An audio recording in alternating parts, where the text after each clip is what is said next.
أعوذ بالله من الشيطان الرجيم.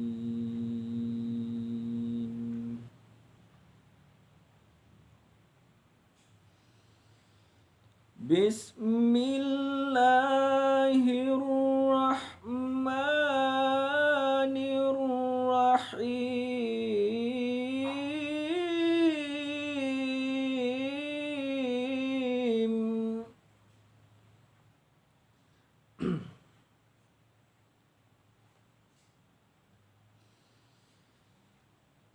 إن هذا القرآن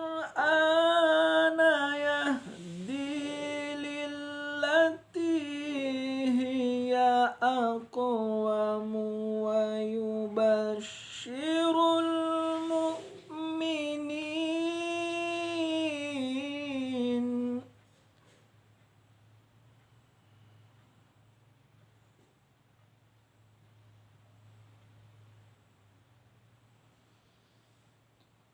ويبشر